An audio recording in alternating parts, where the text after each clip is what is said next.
I started to get a reputation for doing things right and working very hard. And I got a call from this guy, and he said, "Can you fit me in to train me every single day?" I said, "Sure." I said, "What's your name?" He said, "My name's Alex."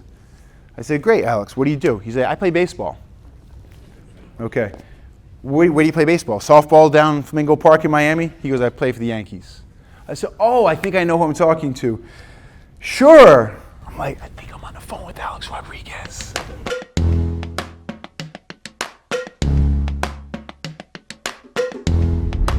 I believed that I was going to be a great football player.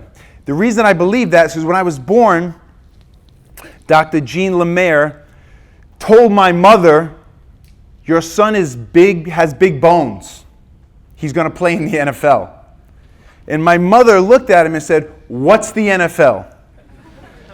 He said, "Like the Patriots. He's going to play for the Patriots." And every single day of my life, my mother told me, "You're going to play for the Patriots." I don't even think she knew what that meant, but she told me every single day.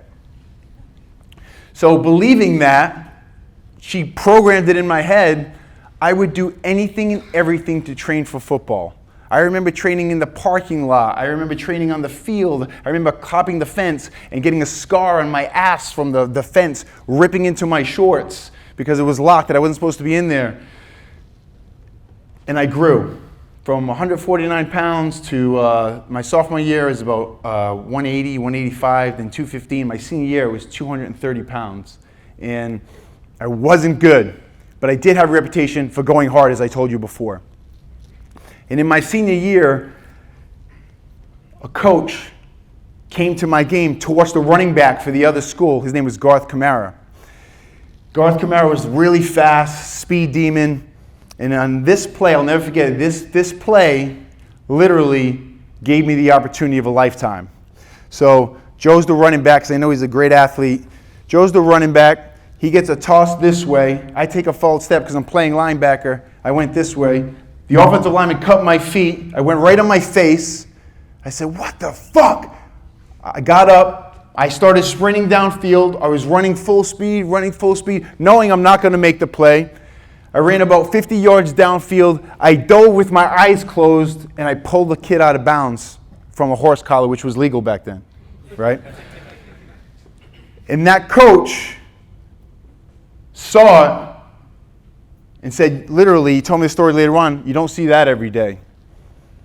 Because I was always going hard, and I gave this insane effort.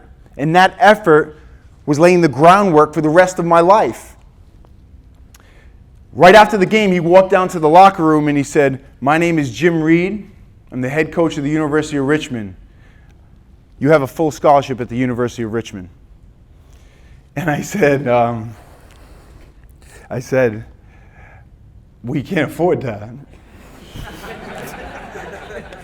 And my high school coach said, "Mark, he's going to pay for it." And then I said, "Well, where is that?" And he said, "It's in Virginia." So I went home and I told my mother, "I just got a scholarship to go to college." And my mother said, "Who told you that?" And I said, "Coach Reed, this guy, the head coach of Richmond." And she called Coach Bogan. She said, "Someone told Mark he has a scholarship. I mean, I don't think that's nice. It's not funny." And I said, "Mrs. Megna, your son has a full scholarship to the University of Richmond." So you can only imagine, like, that was a really special moment because I was the first person in my family to have any education after high school. So I had no other scholarship offers, so I went to University of Richmond, and it was really exciting. This is the guy, Jim Reed, and I got to Richmond. I'm a linebacker, and I'm prototypical. I was like 6'1", 6'2", 230 pounds. He called me in his office. He goes, "I'm so happy you're here. You're going to have a great career here. You're a nose guard." I said, "Excuse me?" He goes, "You're going to play nose guard." I said, I don't have that. Like, that's not me." He said, "You're going to be great at it. Get out of my office. Shut my door." I said, this isn't even funny. This is not good. This is a real big problem because we know what nose guards look like, right? And I did not look like that. And after running in the off-season, or the preseason program, Richmond Heat, I was about 214 pounds, and I was not a nose guard. Nevertheless, they put me there, and I was having an awful time on the field. I was having an awful time in school, getting my ass kicked on the field. I wasn't playing. I was like fourth string nose guard for the University of Richmond, who was probably the worst team in 1AA. And in school, I had a 1.6 GPA, and I wanted to get the fuck out of there. I couldn't wait to get out. And I called my mother, and I said, this is not working out. I have to come home. I'm not meant to do this. I'm failing in school, on the field. I'm never going to play, and I'm embarrassed. And there was, bless you, there was dead silence. And my mother told me, look, you can come home right now. You can come home right now, and I'll never mention this to you for the rest of your life. But I'm going to tell you one thing. If you come home right now, you are going to kick yourself in the ass every day for the rest of your life. She says, you can do this. You're just as good as anyone else. It doesn't matter what I think. You have to believe in yourself. All I'm asking you to do is do the best you can. Give great effort like you always have, and everything will be fine. I hung up the phone.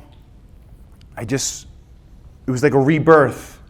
My mom wrote me a letter. On that letter, she said, I believe in you, I love you. A lot of emotional things about our lives and things she went through. My mom tried committing suicide twice. Every time she came out of it, she said, I can't let my boys down. And at the end, she wrote, dream big, never quit. So I took that and I put it in my locker, and I saw it every day before practice. And you can only imagine what kind of fucking bulletin board material that is, right? It got me so fired up every day, and I really, really started to transform into something special. That's freshman, that's like 214, young buck. And at the time, when I got moved to defensive line, introduced this guy. Does anyone know who this guy is? Joe, you might know who this guy is. This guy right here. So, has anyone seen the movie Whiplash? Raise your hand if you've seen the movie Whiplash. So, you know the instructor, the teacher, right?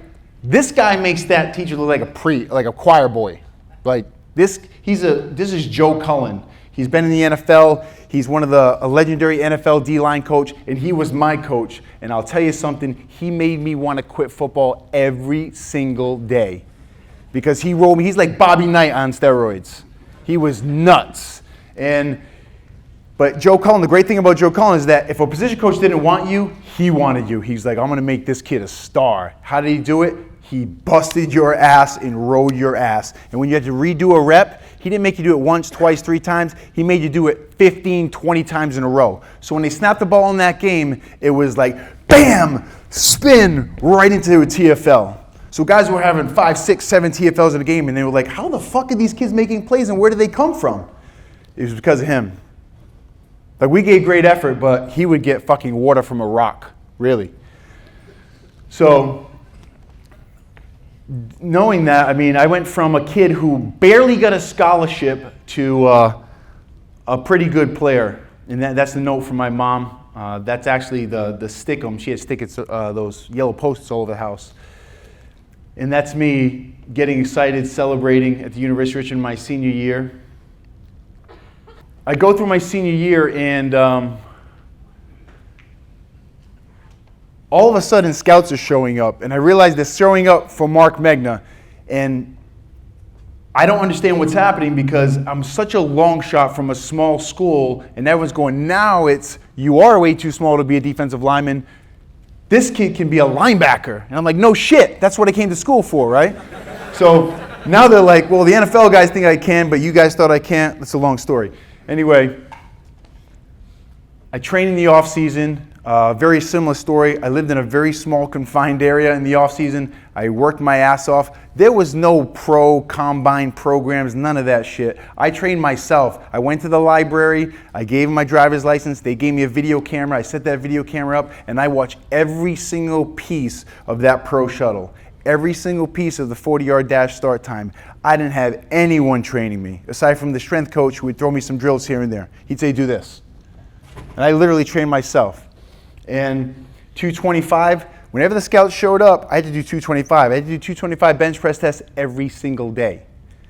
Talk about tearing a pec, right? So I did everything I could because I'm like, man, this is possible. This is really possible. I believe in myself. We're going to see what happens. On draft day, in that confined area, there was one phone right there on the floor, a little mattress. First round, first day, I'm outside playing basketball. I come inside, second day, phone rings. I pick up the phone. I said, may I please speak to Marc Megna? I said, this is Marc Megna. He says, son, do you know who this is? The odd thing is that I really believed I knew who it was. I never talked to him, never heard his voice before. He said, don't let the pitcher throw you. He said, this is Bill Parcells. I'm the head coach of the New York Jets. And when I heard that,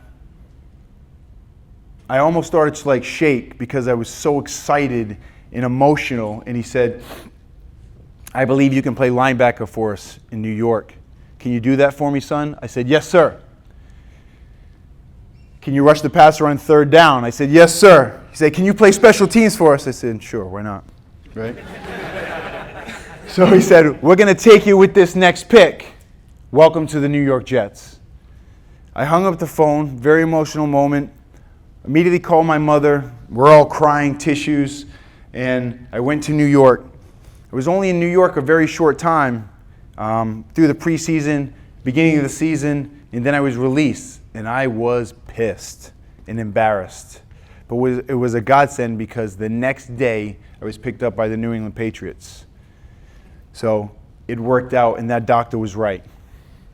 So I went from the Jets, Patriots, Bengals back to the Patriots, played for Bill Parcells, Bill Belichick, Pete Carroll. And it's funny because everything that I learned was prepping me for my business. The way you run an organization, the way you treat people, the way you treat teammates, the way you treat staff, the way you're on time, punctuality, everything you do. I was getting a crash course on how to run a business from some of the greatest minds in the NFL. And it was incredible. And I had no idea what was going on, but I was just getting immersed in this knowledge.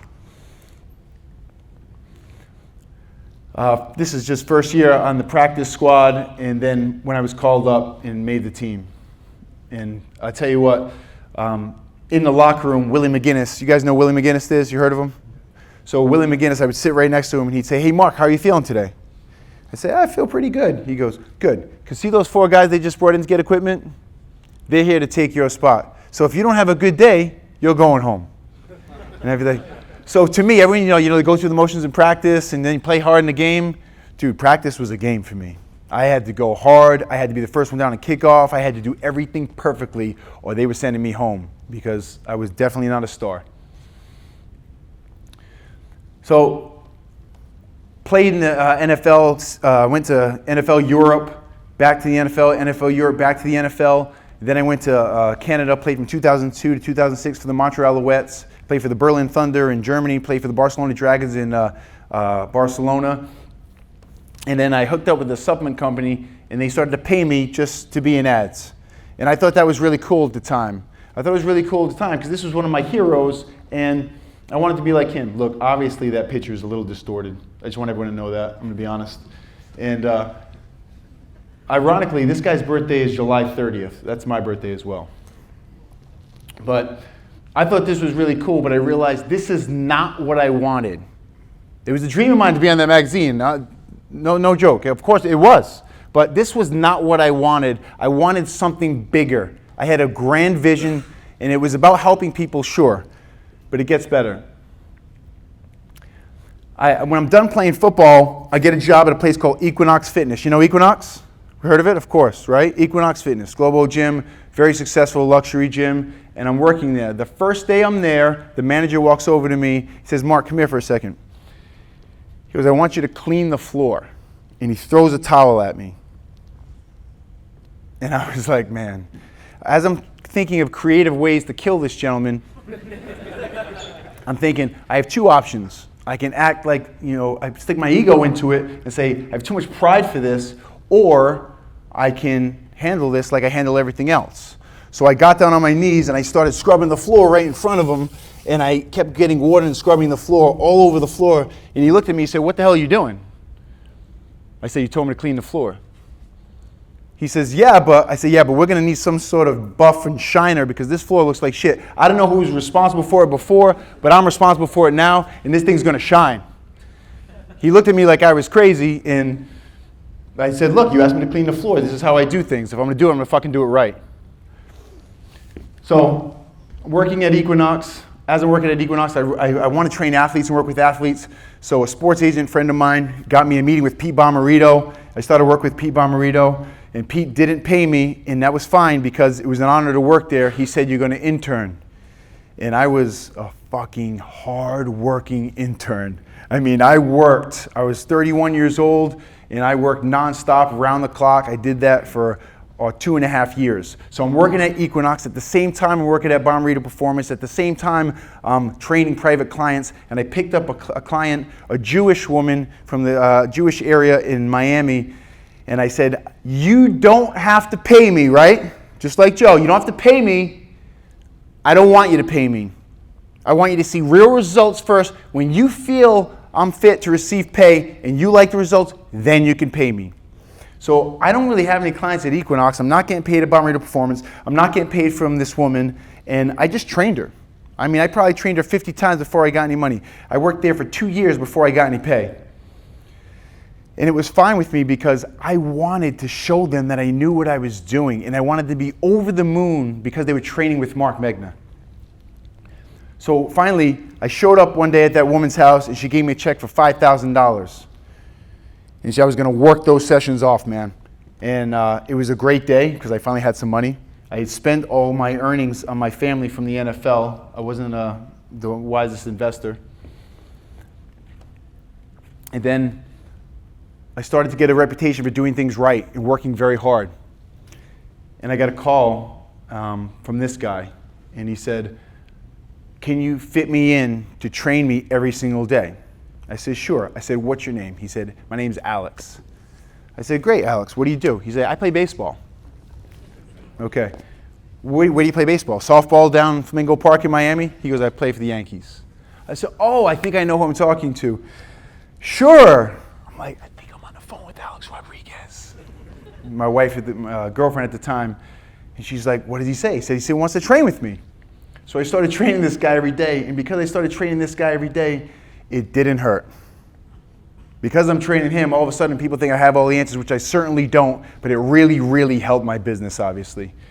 And I started training other athletes, and it really blew up. And my goal at Equinox was, I didn't really care about, crushing business at the time. I just talked to every single person, man. I wanted to know who your son was, who your daughter was, what problems you have, what your son's going through struggles, whatever it was. I didn't even fucking care about training at the time. I was trying to meet as many people as possible and just get people to know me by having conversations that most people didn't want to be bothered with.